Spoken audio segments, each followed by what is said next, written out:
Hola, buenos días, buenas tardes a todos y todas. Bienvenidos a la Bonjour à toutes et à tous. Bienvenue à la conférence de presse de l'Organisation panaméricaine de la santé, l'OPS, aujourd'hui, mercredi 20 avril 2022. Je suis Luciana Viegas pour les affaires publiques. Nous avons l'interprétation vers le portugais, l'anglais et le français et vous pouvez poser vos questions en cliquant sur le bouton Q et A. Merci beaucoup à ceux qui nous ont envoyé à l'avance leurs questions. N'oubliez pas d'indiquer votre nom et votre média dans vos questions. Aujourd'hui, la directrice de l'OPS, le docteur Clarissa Etienne, vous parlera de la situation du COVID-19 dans la région et vous parlera de la situation de la vaccination avec le docteur Etienne. Nous avons également le docteur Jarbas Barbosa, directeur adjoint de l'OPS, le docteur Ciro Ugarte, directeur des urgences sanitaires de l'OPS, et le docteur Enrique Pérez, le coordinateur des incidents sur le COVID-19 pour l'OPS. Nous commençons par les remarques initiales du docteur Etienne. Docteur Etienne, s'il vous plaît, vous avez la parole. Merci, donc bonjour. Merci de nous rejoindre pour cette conférence de presse d'aujourd'hui. La semaine dernière, il y avait plus de 490 527 cas de COVID-19 signalés sur le continent américain, une réduction de 2,3% en comparaison à la semaine précédente. Un total de 4 797 décès ont également été enregistrés, ce qui représente une réduction de 15,2% par rapport à la semaine antérieure. En Amérique du Nord, les cas ont augmenté de 11,2%. Et au Canada, les hospitalisations ont également augmenté de plus de 20% au fur et à mesure que la proportion des cas d'Omicron BA2 augmente dans ce pays.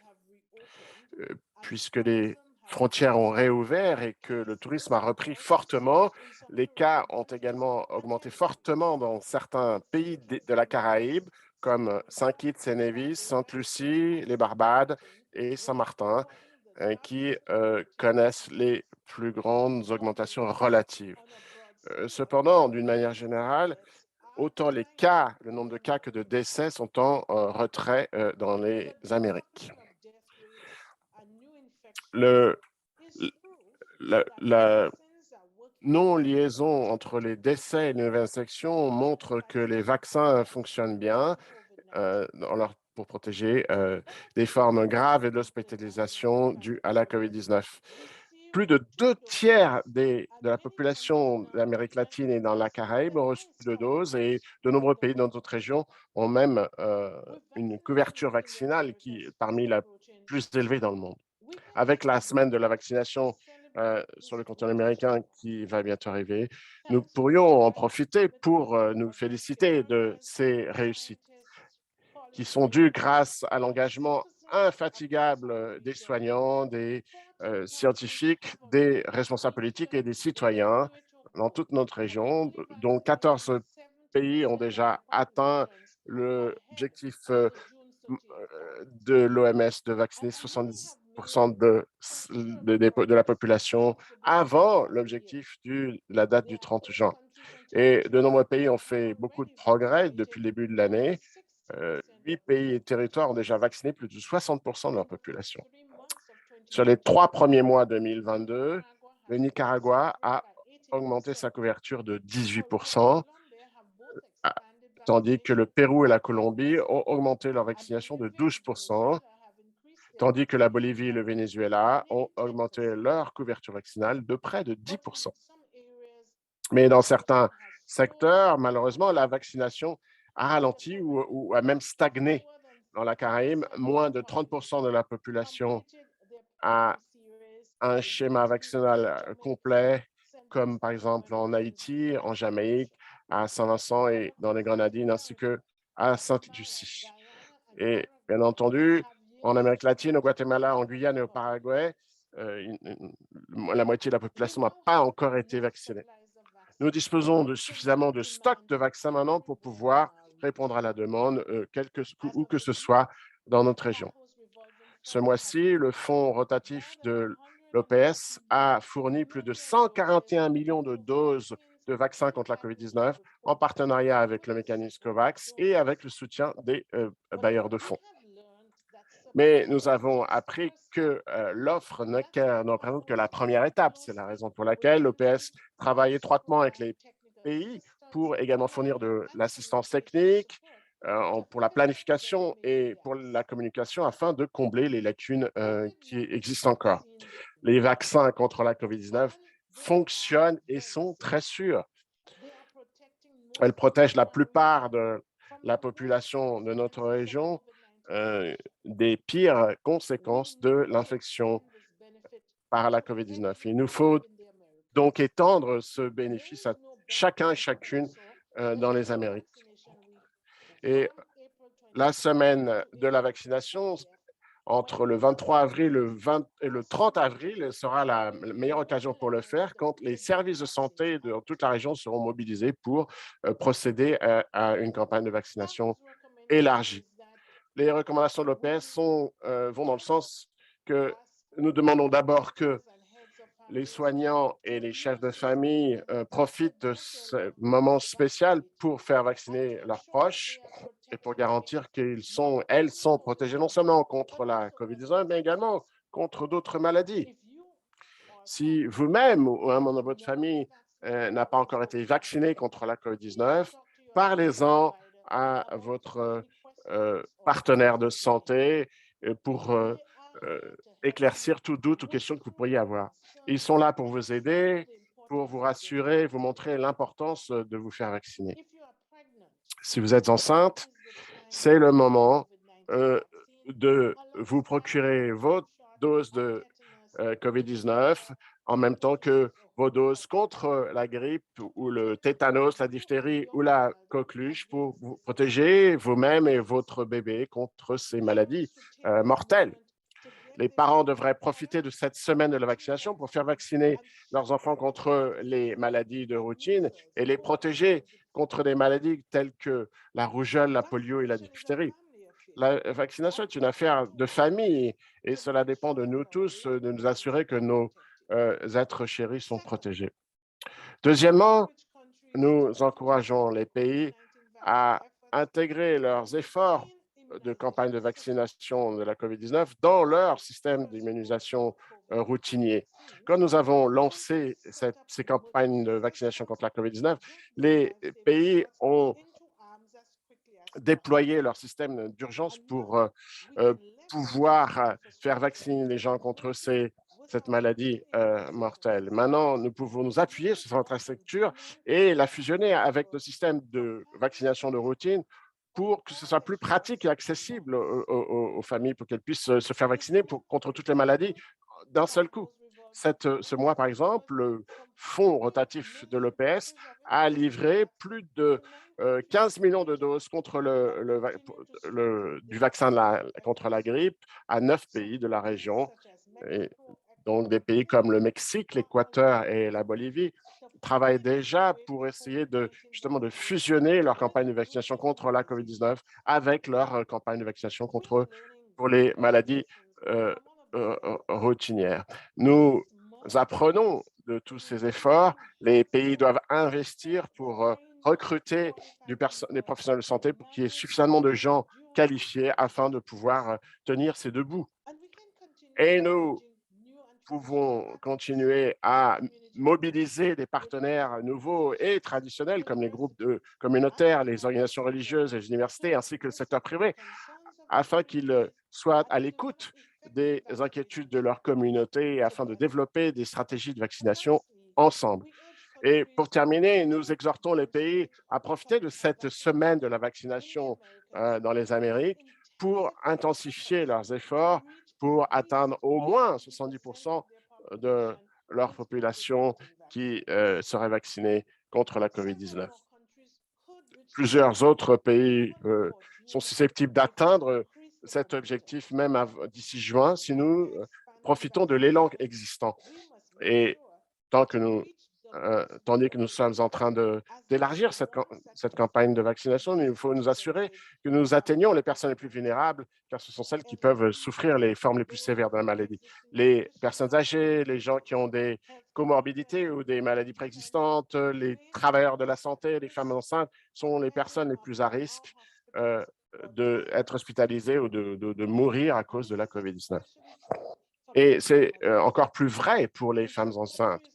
Dans certains pays, la COVID est devenue la cause numéro 1 de décès maternels et ces décès sont évitables. La manière de les éviter est d'augmenter cette couverture vaccinale chez les femmes enceintes, quel que soit l'état d'avancement de leur grossesse. Tous les pays doivent se concentrer sur l'objectif d'atteindre ces populations vulnérables pour sauver plus de vies et pour éviter de surcharger nos systèmes de santé publique.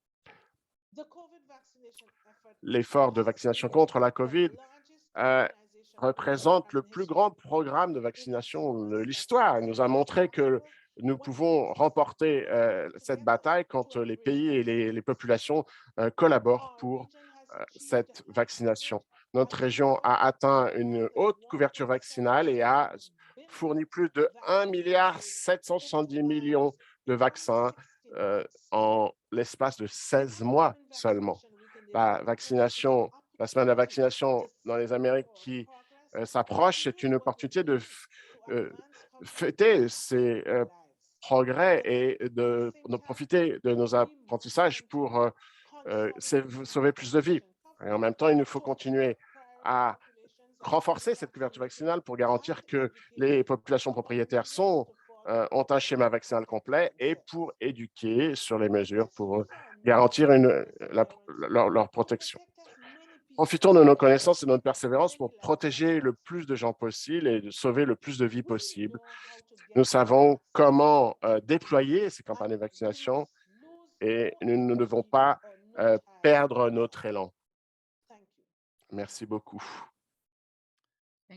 Dr. Tien. Pasamos ahora a las preguntas que nos Nous han passons maintenant aux questions que vous nous avez envoyées à l'avance. Nous commençons par une question, Laura Barros, dirigée à la directrice. Première question pour la directrice. Le Brésil et le Paraguay ont suspendu les mesures d'urgence contre la pandémie. L'Uruguay a procédé de la sorte auparavant. Quelle est l'opinion de l'OPS sur ce type de décision dans la région? Prenant en compte que la résurgence de cas en Chine, est-ce que les mesures d'urgence publique doivent être maintenues? Est-ce qu'il faut, le temps est venu de suspendre ces mesures, et notamment l'apport du masque en public? D'abord, je vais commencer par vous remercier pour cette question qui est intéressante. Chaque pays prend ses décisions de façon souveraine.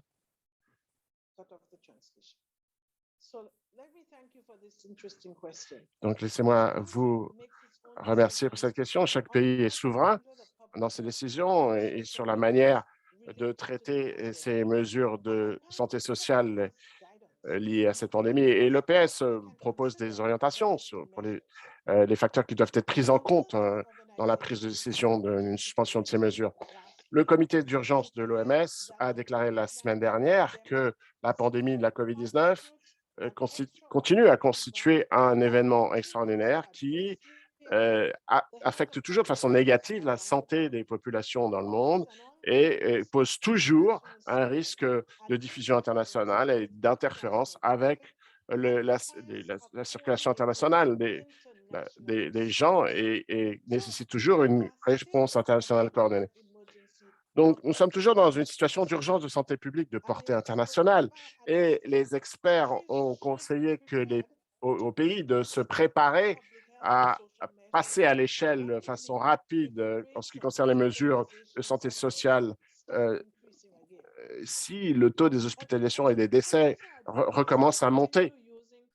On a également conseillé aux pays de continuer à s'appuyer sur ces mesures de santé publique, donc le port du masque, le confinement quand on est malade, le nettoyage des mains et la ventilation des espaces clos, même dans des périodes de circulation faible de la SARS-CoV-2. Ces mesures simples permettent de minimiser la transmission du virus entre les gens et, de façon plus importante, réduisent les chances de l'émergence d'un nouveau variant. Nous voulons exhorter tous les gens du continent américain de suivre un chemin vaccinal complet contre la COVID-19 pour les groupes prioritaires comme les professionnels de santé, les personnes âgées, les gens immunodéprimés et les femmes enceintes. Cela signifie également de recevoir les doses de rappel. Et nous voulons également que tous continuent à minimiser leur risque d'exposition au virus en évitant les espaces clos et en continuant à porter un masque à l'intérieur où les gens se rassemblent. Ces étapes, ces mesures nous protègent nous-mêmes, mais pas seulement, mais également nos proches, nos amis et nos voisins également. La pandémie de la COVID-19 n'est pas encore terminée. Les variants préoccupants continuent à circuler et nous pourrions observer la résurgence du nombre de cas et des décès à tout moment. C'est pour cela qu'il nous faut rester vigilants, étudier les chiffres et soyons préparés à répondre très vite. Merci beaucoup, Madame la Directrice. Nous passons à une question maintenant qui vient de Nunes Mateo, periódico Acento, República Dominicana. Il nous demande, compte tenu des faibles statistiques sur le COVID-19 dans le pays après la levée des restrictions, nous nous demandons quels critères un pays doit remplir pour être déclaré exempt du virus. Il demande aussi, nous savons que pour l'OMS déclare une maladie comme pandémique, plusieurs pays doivent rapporter des cas de cette maladie. Alors, que doit-il se passer pour que l'on puisse dire qu'il n'y a plus de pandémie? Et combien de pays doivent rapporter zéro infection ou pendant combien de temps aucun cas de COVID-19 ne doit être rapporté pour que cette considération soit satisfaite? Docteur Ugarte, merci Luciana, merci Lou Macy. Et cette question est très importante et se rapporte également à ce que vient de dire le docteur Étienne, parce que le nombre de décès et de cas ces dernières semaines ont chuté au niveau les plus bas depuis le début de la pandémie. Mais comme dit le docteur Étienne, ce n'est pas le moment de baisser la garde. Le comité d'urgence s'est mis d'accord à l'unanimité que le COVID-19 continue à être une urgence de santé publique de portée internationale. Et ainsi, ils étudient ce comité est en train d'étudier l'urgence de santé publique de portée internationale et ceci comporte le COVID-19, le nombre de pays, le nombre de transmissions et la capacité de réponse des pays. Pour l'instant, nous avons encore un long chemin à parcourir. Nous sommes à l'étape où il nous faut terminer de ce virus que nous n'avons pas encore atteint en tant que région et en tant que monde, les niveaux dont nous avons besoin pour que ce virus ne continue pas à causer des cas et des décès. Il y a encore des dizaines de décès toutes les semaines. Et la seule manière de terminer avec cette phase aiguë, c'est d'augmenter la vaccination et de continuer avec les mesures de protection. Sur la base de ce que nous avons déjà et ce que vient de nous dire, il vaut mieux avoir une surveillance proche parce qu'il est très probable que les variants continuent à apparaître et dans la meilleure scène possible, ces variants causeront moins de maladies graves et il ne sera pas nécessaire d'administrer des doses de renfort de support.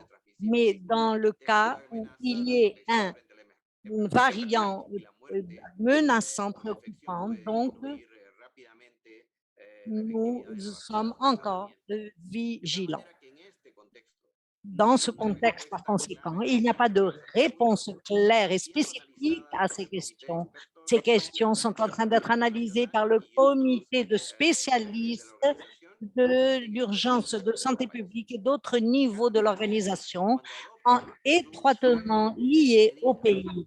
Et chaque pays, lorsqu'ils adoptent ces mesures de relâche ou de continuer les mesures de protection pour la population à risque, doivent prendre en compte qu'il s'agit d'un processus dynamique et ça ne dépend pas seulement d'un pays, ça dépend en réalité de la collaboration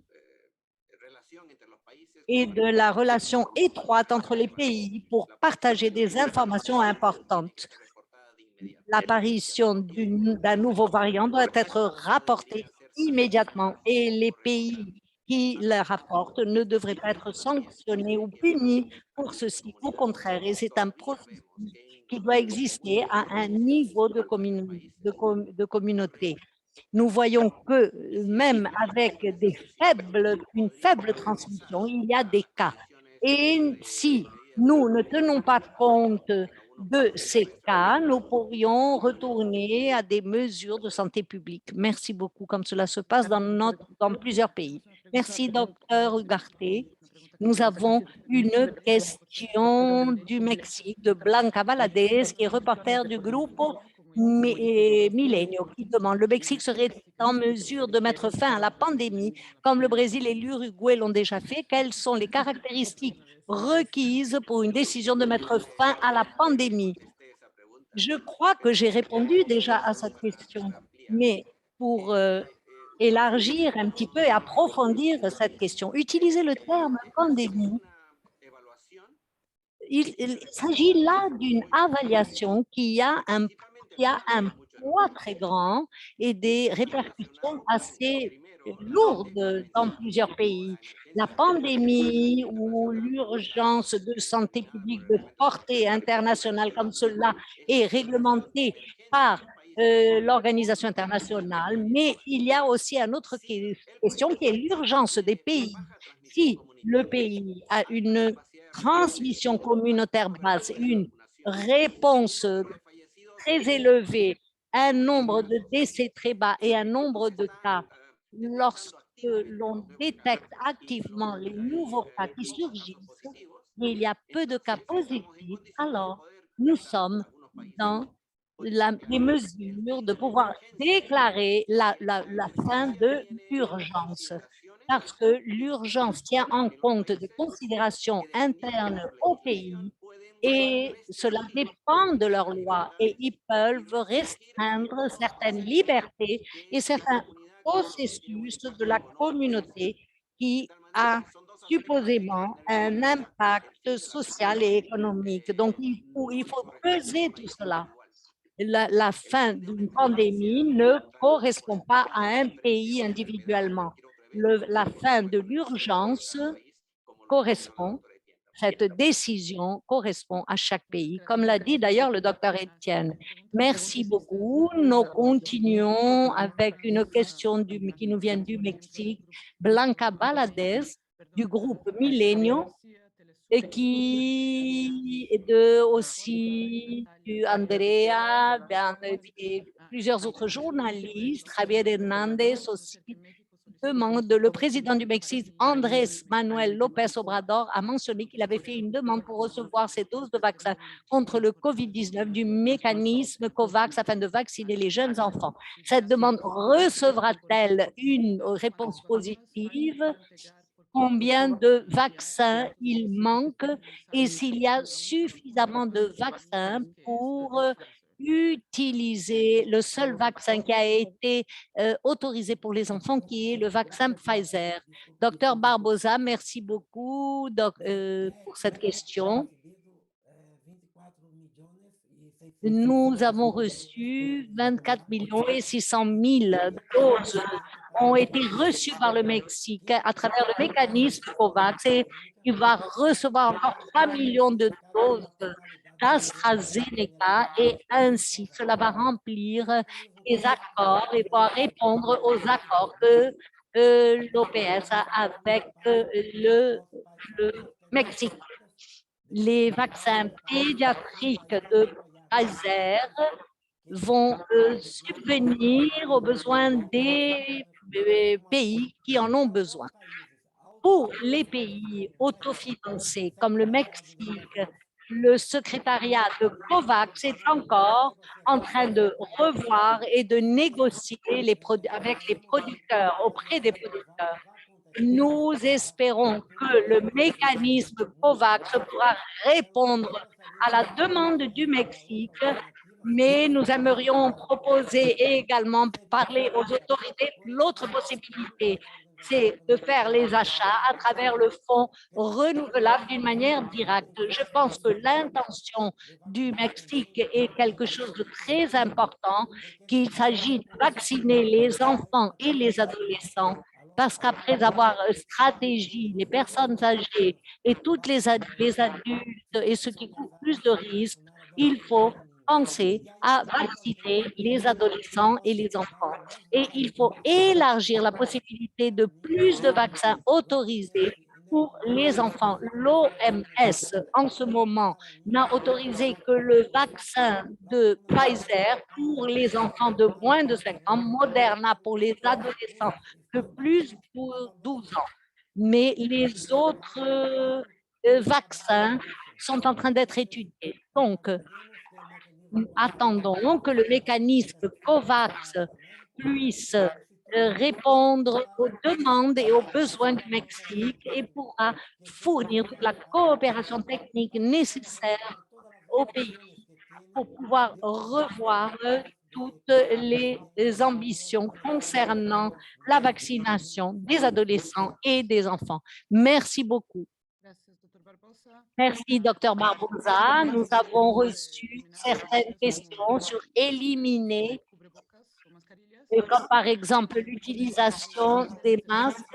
Nous passons à une question du Panama. Quels sont les indicateurs qu'il faut suivre pour la non-utilisation des masques? Et au Panama, quand est-ce qu'on pourrait réfléchir à ça? Quels sont les indicateurs qui conduisent à la non-obligation de l'utilisation des masques faciaux dans les lieux fermés à l'intérieur et quand cela pourrait-il envisager au Panama, selon les protections? Docteur Oubarté, un commentaire sur les masques. C'est très important parce que parmi les mesures de santé publique, surtout concernant la protection des personnes, il y a le port du masque qui a démontré une efficacité très élevée lorsque celui-ci est utilisé correctement. Il y a plusieurs critères qui ont été publiés et qui ont été remis en tant que recommandation au pays. C'est la mise en œuvre de santé publique, y compris l'utilisation de masques. Et ce n'est pas la seule mesure. Il y a la distanciation physique, le lavage des mains, éviter les 3 F dont on parle fréquemment. Mais en mentionnant les recommandations dans tous les niveaux de toutes les situations, les personnes doivent appliquer la protection personnelle. Et si quelqu'un n'est pas bien, ne se sent pas bien, devrait encore prendre plus de mesures de protection. Parce que lorsque l'on relaxe les mesures et que l'on décide qu'il y a un niveau très bas de masque, il n'est plus nécessaire de porter le masque dans les transports de masse, etc. Les personnes qui portent le masque pourraient être mal vues. Et en réalité, c'est que c'est la meilleure des choses que certaines personnes peuvent faire parce que pour une raison quelconque, où ils ont une condition de santé, où il peut s'agir qu'ils ont été en contact avec des personnes porteurs du COVID-19. Dans tous les cas, c'est une mesure formidable à prendre et elle est complémentaire. Donc, la recommandation continue en vigueur sous quelques conditions que ce soit, dans quelle scène que ce soit. L'utilisation port du masque est encore recommandé. Bien évidemment, cela dépend du niveau de transmission et de contagion, comme je l'ai dit. Ces mesures peuvent être adoptées d'une manière volontaire, mais seulement s'il y a un lien étroit avec les mécanismes de détection précoce et de réponse rapide. Nous avons vu que dans certains pays, le port du masque a été réduit, mais en même temps, ces pays ont réduit la détection des cas. Et ceci est contradictoire. Par conséquent, cela doit être associé à plusieurs mécanismes. Merci beaucoup, Dr. Ugarte. Nous passons maintenant à une question du Mexique. André Verdetas du groupe Ford demande quelle est la recommandation actuelle pour utiliser les vaccins approuvés chez les mineurs. Est-ce que pour l'OPS, leur utilisation est recommandée? Et elle dit également au Mexique, une phase de vaccination de masse contre le COVID-19 a commencé pour les personnes de plus de 18 ans, ouvrant ainsi la possibilité aux personnes d'obtenir la 4e dose du vaccin. Quelle est votre opinion à ce sujet? Merci pour cette question. Concernant le vaccin, l'OPS a rendu possible le dialogue entre les producteurs pour que ce vaccin puisse être évalué et l'utilisation d'urgence autorisée par l'OMS. Nous avons eu cette semaine la première réunion non formelle. Cela peut prendre des mois, bien évidemment. Et chaque pays a sa autorité de réglementation.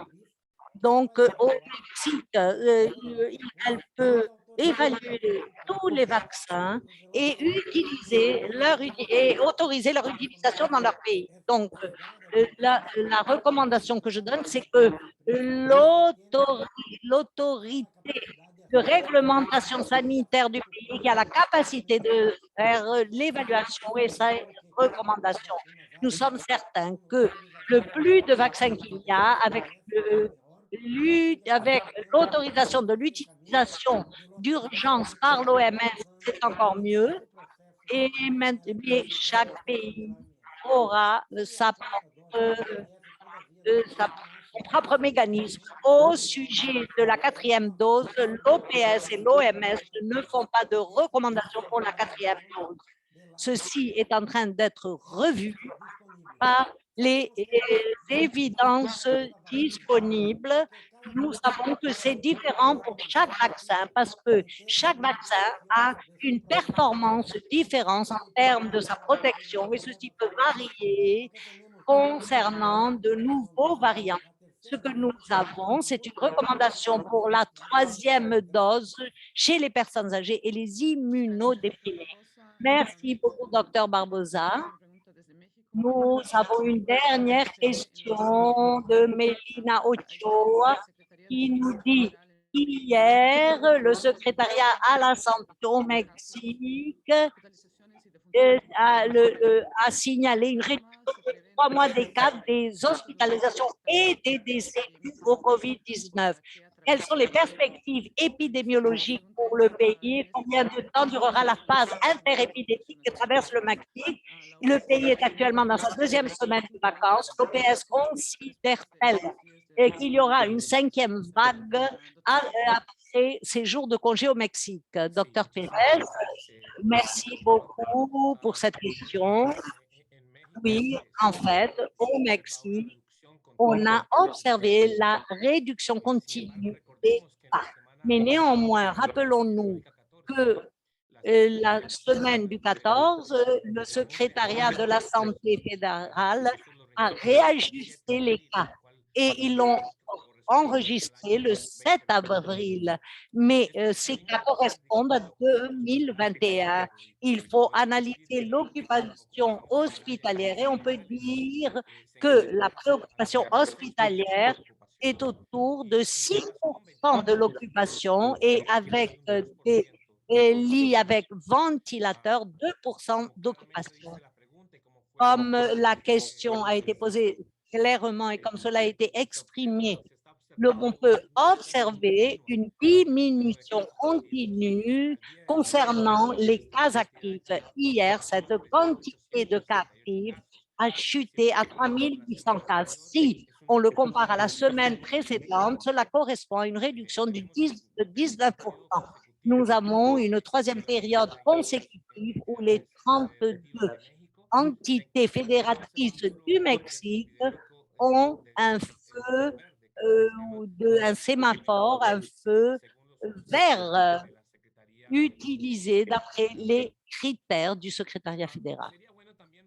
Il serait bien de rappeler également, peut-être pour compléter la question la réponse à cette question, c'est que la semaine d'août 2021 qui correspondent, ces semaines correspondent entre la troisième vague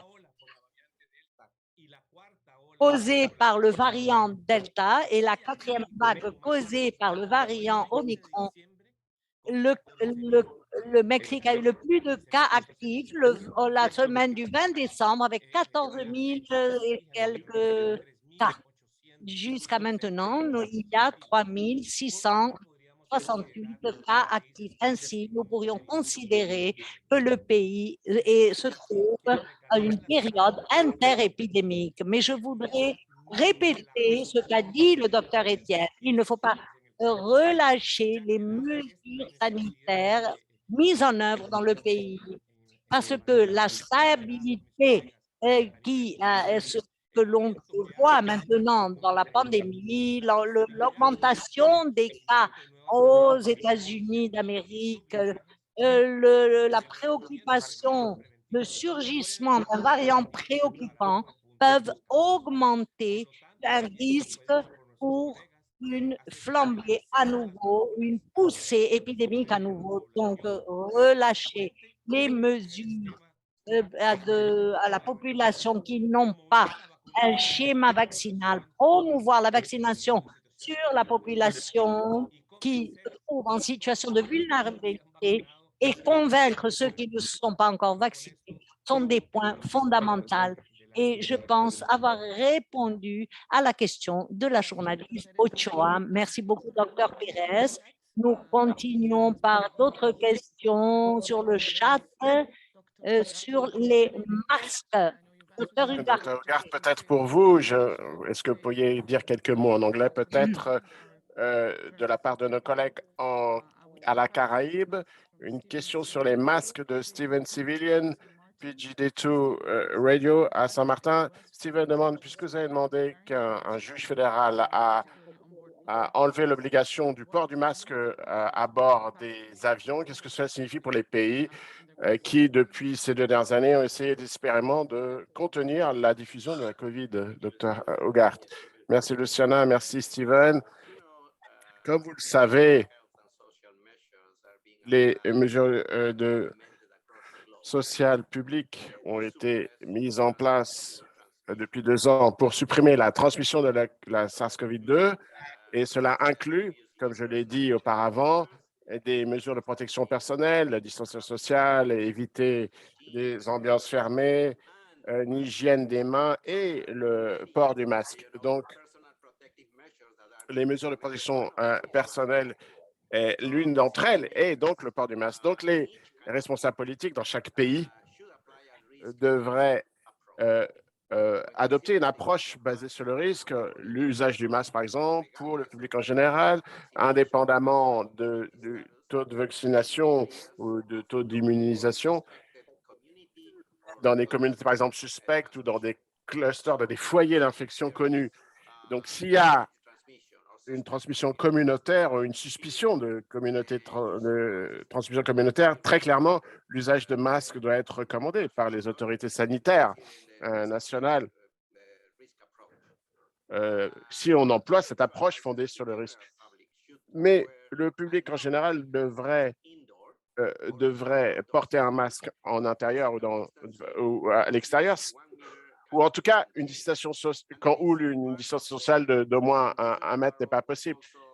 Et parmi les recommandations, il y avait aussi dans certains pays, au sein de communautés ou dans des établissements hospitaliers où des mesures comme le port du masque sont recommandées, il faudrait continuer que ça devrait être appliqué à tout le monde, autant dans des établissements hospitaliers ou dans des communautés où la transmission est plus importante,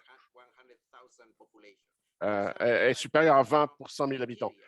Donc, ce type de critères et d'approche fondés sur le risque, mais chaque autorité sanitaire nationale doit prendre en compte ce qui sont les mesures qui doivent être prises pour protéger sa population. Pour ce qui est des voyageurs et de ceux qui voyagent en avion, nous savons que le port du masque a réduit de façon drastique la transmission au cours de ces voyages en avion.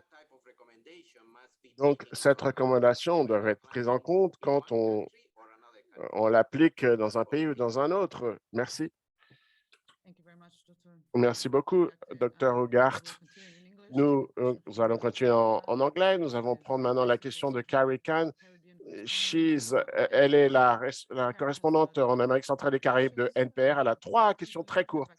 Pourquoi pensez-vous que les taux de vaccination sont si bas au Guatemala? Deuxième question, est-ce que le mécanisme COVAX a permis assez de vaccination aux nations pauvres qui en avaient besoin? Et troisième question, est-ce que l'OPS travaille avec les autorités sanitaires nationales pour augmenter le taux de vaccination au Guatemala ou dans d'autres pays qui a des taux de vaccination très bas? Dr. Barbosa, merci pour ces questions. Le Guatemala fait des progrès sur ces dernières semaines. Nous avons déjà maintenant 47% de la population du Guatemala qui a été reçue au moins une première dose de vaccination et 35% de la population qui a reçu 2 doses. Cela représente plus de 16 millions de doses en tout. Le Guatemala a mis en œuvre une approche pour protéger la population la plus vulnérable. Il est important de souligner que c'est le 5e mois que les pays de la région connaissent des cas élevés, mais l'accès au vaccin a été assez faible. Mais maintenant, la disponibilité a augmenté, et surtout dans les zones urbaines au Guatemala. Pendant ce temps-là, nous avons noté des différences d'acceptation du vaccin dans la population entre 70%, par exemple, à Alto Verapaz, par exemple, et 59% au Guatemala, dans le département qui s'appelle Guatemala. Nous travaillons avec le ministère de la Santé guatémaltèque pour essayer de diminuer les limitations que le pays doit affronter. D'abord, c'est la capacité hospitalière, parce que le pays avait une capacité très limitée. Il y avait peu de bailleurs de fonds. Par exemple, le Canada et les États-Unis qui finançaient pouvaient aider les capacités du Codigène au Guatemala, parce que si cela permet que le vaccin soit également disponible. Et l'autre aspect, c'est la communication au Guatemala, comme dans d'autres pays. Il y a beaucoup de besoins de communication sur les vaccins, sur les plateformes des réseaux sociaux. C'est un sujet très important. Nous travaillons avec les autorités guatémaltèques, non seulement avec le ministre de la Santé, mais avec d'autres leaders autochtones pour faire passer les messages et les prospectus aux différentes populations affectées au Guatemala. C'est avec cette approche que nous essayons de travailler avec le ministère de la Santé. La vaccination est en augmentation et nous renforçons la capacité pour atteindre ce taux de 70% de couverture d'ici la fin juin de cette année. Merci. Merci, Dr. Barbosa. Merci, docteur Barbosa. Nous allons passer à des questions de Farah Reachi et de Daniel, aussi du Mexique. La question, l'OMS a rapporté et a alerté sur des cas d'hépatite infantile, dont le virus continue à être recherché, à faire de la recherche. Mais certains symptômes peuvent être confondus avec le COVID-19. Docteur Pérez, vous pouvez répondre à cette question? Oui, merci beaucoup de cette question.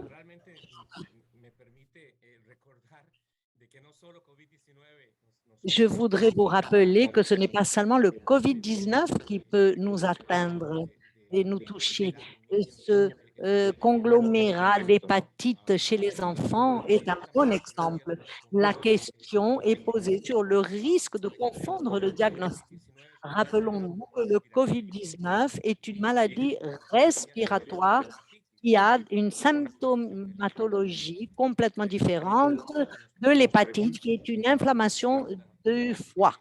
La question que nous pose la journaliste, il a été reporté le 5 avril cette année, 2021. Le Royaume-Uni ont notifié et ont signalé une augmentation d'hépatite aiguë en Écosse chez des enfants en bonne santé. Le 16 avril, l'OMS a fait le suivi de cet événement. Le 12 avril, le Royaume-Uni a informé que, outre les cas d'Écosse, il y avait plusieurs autres cas en Pays de Galles et également en Irlande, et que la plupart de cette hépatite étaient des enfants jusqu'à 12 ans.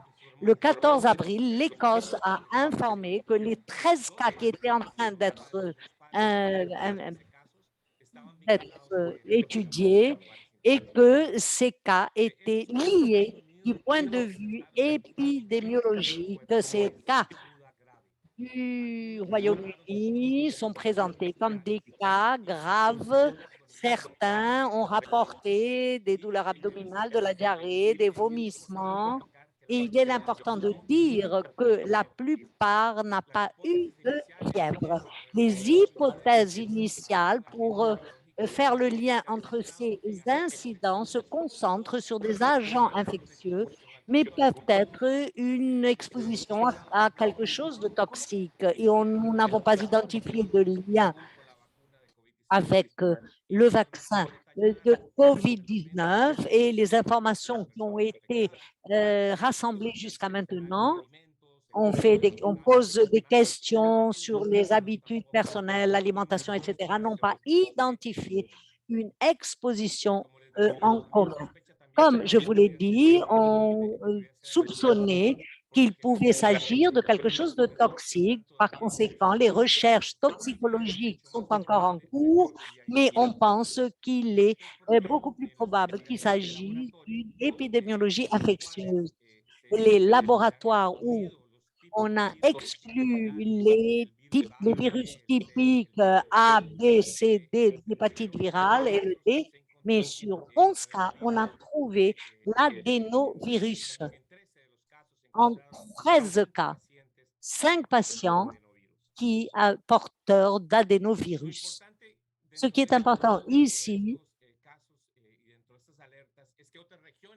c'est que d'autres régions commencent à faire des recherches épidémiologiques. Pour la région des Amériques, les États-Unis ont rapporté un conglomérat de cas d'hépatite, 9 cas d'hépatite chez les enfants, positifs à l'adénovirus et négatifs à l'hépatite A, B, C. Et ces enfants ont été détectés entre le 2 octobre 2021 et février 2022.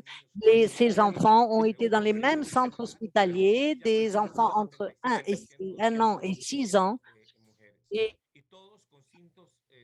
tous avaient des symptômes compatibles à l'hépatite. Et ce qui est important, c'est de mettre l'accent, comme le disait Dr Etienne, l'importance de la surveillance épidémiologique pour détecter précocement dans les cas de n'importe quelle maladie. L'important de l'échange également, de formation rapide entre les pays pour pouvoir agir. Tout ceci se passe et nous croyons que ceci a été renforcé grâce au règlement sanitaire international qui montre un cadre de sécurité sanitaire mondiale qui a été accordé par tous les pays de l'Organisation mondiale de la santé. cet événement est encore en train d'être évalué pour ces risques, mais soyez certains que les autorités des États membres et l'OMS et l'OPS fera le suivi et toute information importante sera partagée avec les autorités des pays, de tous les pays, pour qu'ils en prennent connaissance et qu'ils prennent leurs décisions. Et finalement, pour votre information, comme je le disais au début, non seulement le COVID-19, mais depuis le début de la pandémie du COVID-19 jusqu'à aujourd'hui, notre équipe de détection et d'évaluation de l'OPS et de l'OMS avec les États membres ont pris des actions de plus de 35 événements différents qui n'étaient pas le COVID, qui mettent en risque la santé publique et qui ont eu lieu dans les pays et les territoires de notre région. J'espère avoir répondu à la question du journaliste. Merci, Dr. Pérez. Nous passons à la question du Nicaragua. Gabriela Solasano de Canal 12 nous demande: nous aimerions savoir si l'OPS dispose d'informations sur l'envoi des vaccins qui sera effectué au cours du premier semestre de l'année, s'il existe une date d'arrivée sur le territoire nicaraguayen et s'il s'agit d'un don ou d'un achat à travers le mécanisme COVAX. Dr. Barbosa. Merci pour cette question. Le Nicaragua a déjà reçu des vaccins à travers le mécanisme COVAX et les vaccins que les gouvernements ont acquis à travers le fonds renouvelable 1 200 000. Le prochain envoi de vaccins par COVAX représente 600 000 et quelques doses de vaccins Pfizer qui arriveront au début du mois de juin. Merci beaucoup. Merci. La deuxième question de Gabriela du canal 12 du Guatemala. Nous aimerions savoir si l'OPS dispose d'informations, concernant le nombre de décès que Nicaragua reporte toutes les semaines depuis la fin de l'année 20. Comment est-ce que l'on peut passer le Nicaragua d'après ces chiffres? Est-ce que c'est le pays avec la mortalité la plus basse et nous le commençons en concernant les autres pays? Merci pour cette question. Le 19 avril, le Nicaragua a reporté 14 000 et quelques cas et aux alentours de 200 décès. Ces indicateurs peuvent nous orienter pour comprendre qu'il y a un moindre risque si nous le comparons à d'autres populations. Néanmoins, il est recommandable, et nous travaillons toujours comme ça, au lieu des chiffres absolus, d'utiliser des taux de mortalité. Par exemple, si nous comparons les taux de mortalité du Nicaragua par rapport à d'autres pays, il est possible d'observer au fil du temps qu'il y a un taux de mortalité plus bas avec d'autres États membres. Mais néanmoins, ces comparaisons doivent être interprétées avec attention. Les cas, aussi bien que les décès qui sont utilisés pour ce calcul, dépendent d'un système de surveillance que chaque pays a et cela dépend de la sensibilité du système de surveillance pour pouvoir détecter et notifier les cas.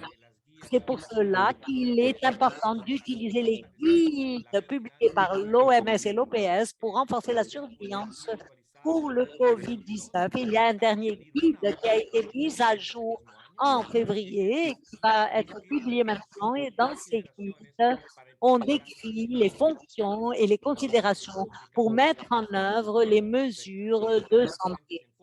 Les guides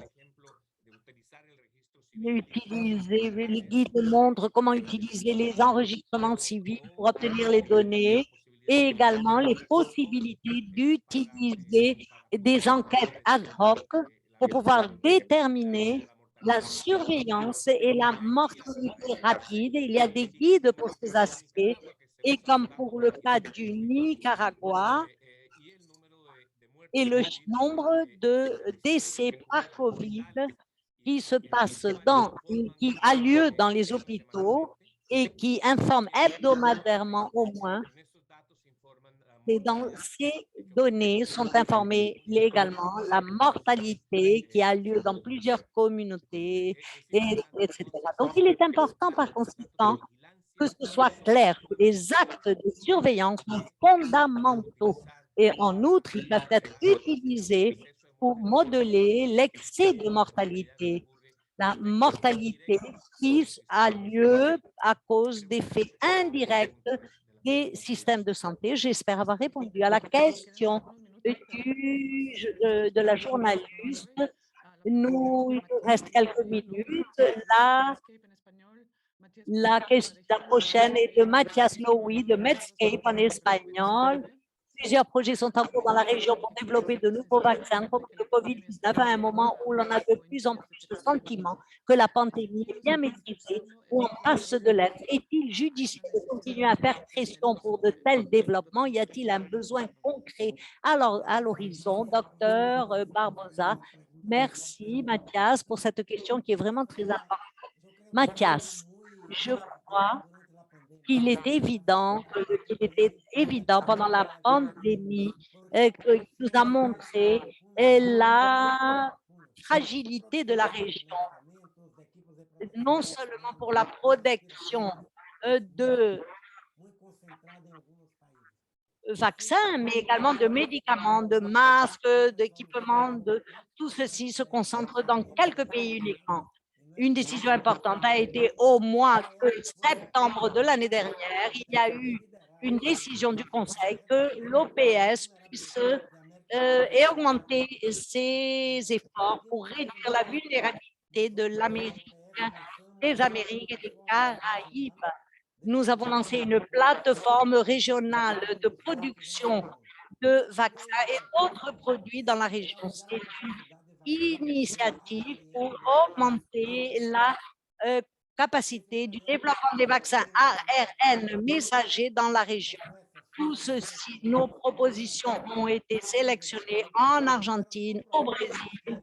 Ce sont des propositions qui ont l'objectif de bénéficier tous les pays des Caraïbes et d'Amérique latine, parce que ces vaccins seront proposés pour tous à travers le fonds renouvelable. Les vaccins de ARN messagers ont été choisis parce qu'il s'agit de vaccins qui peuvent être utilisés pour d'autres maladies. Ils peuvent être utilisés, par exemple, pour l'influenza, peut-être pour le dengue et peut-être pour d'autres maladies. Nous pensons qu'il s'agit d'une plateforme innovatrice qui va durer plusieurs années. Nous avons des partenaires qui pensent que les vaccins de ARN messagers vont être utilisés à l'avenir pour toutes les maladies virales. Il nous semble par conséquent qu'il s'agit d'un effort important et qui nous apportera des avantages pour que nos pays puissent mieux répondre à une nouvelle pandémie à l'avenir. Merci beaucoup, Dr Barbosa. Et nous passons maintenant à une question de Manuel González, Eje Central. Beaucoup de patients avec le COVID, surtout ceux qui ont été hospitalisés, ont des séquelles de cette maladie. Est-ce qu'il y a des efforts qui sont en train d'être déployés dans la région pour faire face à ce problème? Docteur Pérez, rapidement, parce que nous avons dépassé le temps. Merci pour cette question. Comme le dit le journaliste, tous les variants du virus SARS-CoV-2 peuvent produire cette maladie sévère et ces conditions de post-Covid qui concernent collectivement une constellation de symptômes à long terme que certaines personnes ressentent après avoir eu le Covid. Les services de la santé dans la région se sont organisés et mettent en œuvre et en place plusieurs réponses pour pouvoir traiter ces patients en fonction des symptômes, des conditions physiques et psychiatriques, les situations personnelles et sociales pour le traiter de la meilleure manière possible et octroyer un traitement. L'OMS est en train de développer des guides de réhabilitation post-Covid qui seront publiés rapidement. Et à partir de nous, de l'OPS, nous avons une plateforme pour aller chercher des informations et ainsi soutenir les pays pour cette question, surtout les formations des services de santé pour traiter et prendre en charge les patients. Je pense que j'ai répondu à la question. Docteur Pérez. Nous avons le temps pour une dernière question adressée à notre directrice et nous terminerons notre séance d'aujourd'hui avec ça. Donc, Madame la directrice, dernière question pour vous. Vous avez dit que les pays devaient utiliser les vaccins dont ils disposaient. Donc, que font ces pays de ces vaccins et comment l'OPS les aide-t-il? Merci pour cette question qui a à voir un petit peu avec la manière de travailler de l'OPS. L'OPS travaille très étroitement avec les pays sur la planification et la mise en œuvre des stratégies de déploiement des campagnes de vaccination nationale. Nous soutenons techniquement 23 pays dans cette planification et nous fournissons du soutien financier pour la mise en œuvre de ces campagnes de vaccination en Amérique latine et dans les pays de la Caraïbe. Pour garantir que ces vaccins sont disponibles dans toutes les parties d'un pays, nous travaillons étroitement avec le ministère de la Santé pour identifier quels sont leurs besoins en équipement pour la chaîne du froid, pour qu'ils réalisent les achats nécessaires en suivant les exigences de qualité de l'OPS et pour former leur force de travail à l'utilisation de ces dispositifs. Ainsi, nous pouvons étendre la chaîne du froid dans les zones les plus reculées et les vaccins peuvent être proposés dans les endroits proches d'où les gens habitent. Pour améliorer les taux d'acceptation de ces vaccins, nous travaillons avec les ministères de la Santé, les leaders autochtones et les autorités locales dans plusieurs pays pour adapter les stratégies de vaccination pour passer de ces programmes d'immunisation routinière au contexte de vaccination contre la COVID-19 ou de manière à ce que nous puissions déployer rapidement et utiliser ces vaccins où le besoin se fait le plus sentir. Nous travaillons également avec des partenaires à la fois traditionnels et nouveaux pour augmenter les connaissances sur les vaccins contre la COVID-19. Et au Guatemala, par exemple, nous avons reçu beaucoup de questions sur le Guatemala. Nous organisons la vaccination dans 81 communautés en travaillant avec des leaders des communautés ancestrales Maya, Xinca et Garifuna et avec les travailleurs de la santé. Au Paraguay, nous avons mis en œuvre une stratégie de vaccination sur la frontière en administrant des vaccins routiniers et contre la COVID-19 des deux côtés de la frontière avec le Brésil. En Équateur, nous avons fourni du soutien financier à des stations locales de radio dans la région amazonienne pour que ces stations puissent transmettre de l'information sur la vaccination contre la COVID-19 et lutter contre les mythes en diffusant dans plusieurs langues autochtones. Nous soutenons également le travail de communication sur les risques au sein des populations vulnérables en Colombie et au Venezuela, autant pour faire passer des messages sur la vaccination dans les communautés autochtones en Bolivie et dans les communautés amazoniennes. Nous travaillons également avec les leaders religieux et les organisations communautaires sur des campagnes de vaccination dans des environnements culturellement sensibles dans de nombreux pays. Comme je l'ai dit, maintenant, nous disposons suffisamment de doses de vaccins. Ce qu'il nous faut faire maintenant, il nous faut étendre la protection que ces vaccins permettent à toutes les populations des Amériques. Donc, ce vaccin nous donne une opportunité de le faire, non seulement contre, mais aussi des maladies routinières. Donc, parlons de la vaccination, de la semaine de la vaccination. Nous espérons que nous allons observer des taux d'augmentation importants et que ça va être aussi l'opportunité d'étendre la couverture à toutes les maladies dites de routine.